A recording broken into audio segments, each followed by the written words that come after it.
Setelah melalui pembahasan yang cukup lama, akhirnya tarif parkir tepi jalan di Denpasar dinaikkan. Pemberlakuan tarif ini dilakukan mulai 1 Mei 2024. Kenaikan ini setelah terbitnya Peraturan Wali Kota Denpasar Nomor 64 Tahun 2023 tentang penyelenggaraan perparkiran.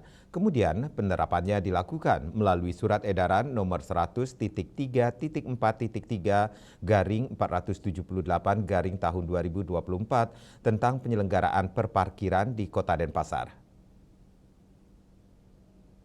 Dirut Perumda Bukti Praja Sewaka Dharma Kota Denpasar Inyoman Putrawan Senin 29 April mengatakan kenaikan parkir ini baru dilakukan setelah 5 tahun. Adapun tarif parkir yang baru yakni bus atau truk sebesar Rp30.000, mobil box sebesar Rp8.000.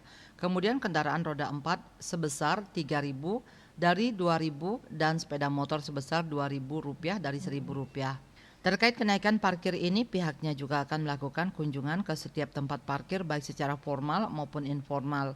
Pihaknya memastikan pelayanan parkir sesuai standar yang diharapkan. Kenaikan parkir ini pun dilakukan berdasarkan kajian bersama LPPM UNUD. Dari kajian akademis LPPM, didapatlah nilai penyesuaian tersebut. Ada banyak pertimbangan dalam kajian penyesuaian tersebut, baik dari kajian ekonomi maupun sosial. Putrawan menambahkan rencana penyesuaian ini dilatar belakangi oleh pembahasan perda pajak dan retribusi daerah. Putrawan menambahkan pendapatan parkir tidak bisa ditentukan dari ramai atau tidaknya sebuah tempat. Apabila ramai namun tidak potensial, maka tetap tidak akan banyak mendapatkan parkir. Pihaknya mengatakan pada tahun 2023 lalu, pendapatan parkir tepi jalan dalam setahun berkisar di angka 10 miliar rupiah. Sementara parkir gedung dan pelataran senilai 6 miliar rupiah lebih.